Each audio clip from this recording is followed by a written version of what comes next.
Hello, my name is Margaret Lopez, and I am doing a presentation on Christina Quarles in, in her artwork um, that has been featured in her book titled Christina Quarles.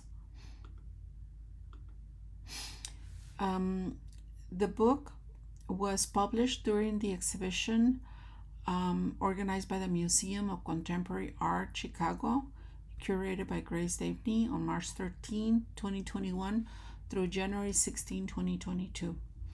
The reason that I selected this book is because the paintings that are on it are pretty much in relation to um, the research paper that I have done and prepared for the class. Christina Quarles is a contemporary artist born in Chicago in 1985. In 1991, she moved to Los Angeles and was raised by her mother as a single parent. She still lives in Los Angeles with her wife. She studied philosophy and studio art at the Hampshire College.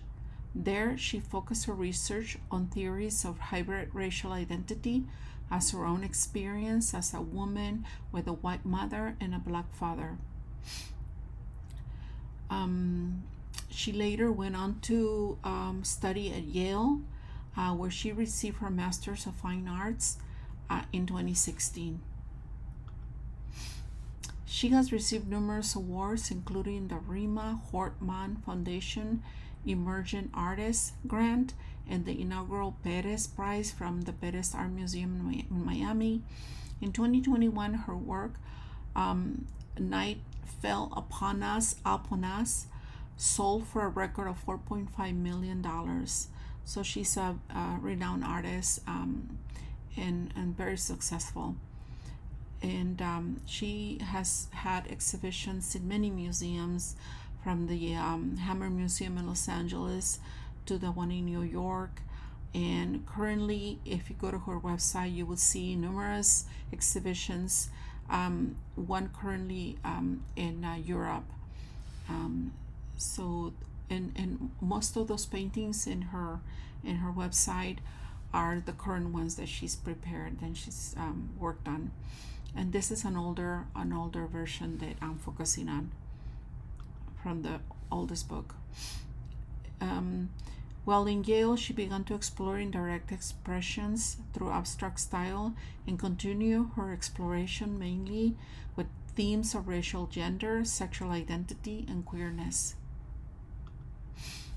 Quarles' artwork in relation to my research paper. I selected Christina Quarles because of my first impression when viewing one of her paintings. The abstractions of the images impacted me emotionally and touched me, and I just had to know more about the artist. Her work represents the fluidity of gender that rejects and falls far from the binary form of gender identity, supporting my research essay on the subject. Writing about her work, writing about her background is important because Quarles focuses her work on themes of identity, which is something that she explored, and how we see ourselves and others, and directly related to her work and the research I've been doing. In her painting, she mixes shapes of colors to change how we think about the human body and identity. Destroys common and fixed symbols and meaning deliberately. And it is through these deliberate abstractions that she moves the viewer to experience those emotions. As you will see in the selected paintings for this presentation, Quarles demonstrates how the contorted human figures, rendered with vibrant colors and layer perspectives, could easily challenge fixed notions of identity. These figures have no sex, no specific gender identity, and no exact color of skin. The emotions that her art evokes. I believe many of her paintings contain images that can easily represent the inner struggle of adaptation of these identities. Most important, the de-representation of the fluidity of identities is the emotions that these paintings evoke. They're how our identities are felt and embodied through that human inner reality, the space of vulnerability that is hidden from the world. That is the basis of my writing and interpreting her work. Quarles captures the disfigurement that occurs.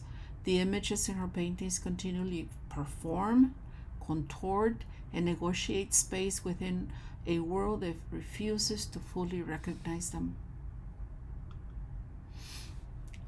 These images not only challenge the norm, the cultural expectations, the ideas and assumptions of identity, but also render the emotions, the distress, the psychic turmoil experienced in the body when performing, acting, an identity that is expected of us. This is a quote from Goffrey, which wrote several pages of the book that this presentation is based on.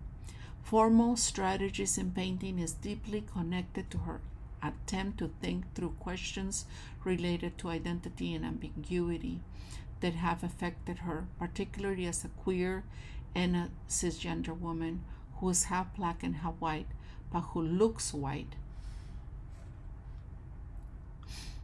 And based on that, this is a quote from Christina Quarles of how she feels in different situations.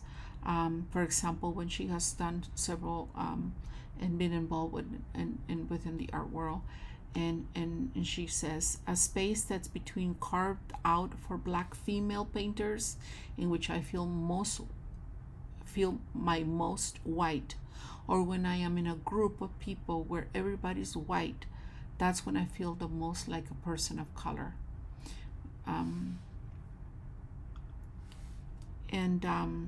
This other painting clearly demonstrates the emotional exhaustion, labor, and even loss of sense of self that takes place when performing and adapting, especially when one image is compressing the other in order to remain afloat.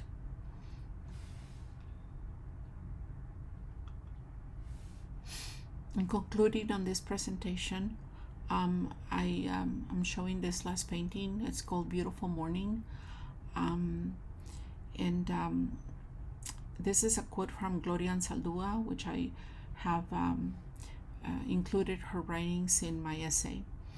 And she says, how to turn away from the hellish journey that the disease has put me through, the alchemical nights of the soul, torn limb from limb, knifed, mugged, beaten, my tongue ripped from my mouth, left voiceless, my name stolen from me, my vowels fucked with the surgeon's knife. Gloria Anzaldúa. As we come to the realization there are no traditional identities in our culture, and we see that historically those that have fallen far from the norm have suffered the consequences of discrimination and bigotry. This understanding should inspire us to transform and broaden our perspective and be more inclusive of the richness of a new diverse culture. Thank you. That is the conclusion of this presentation.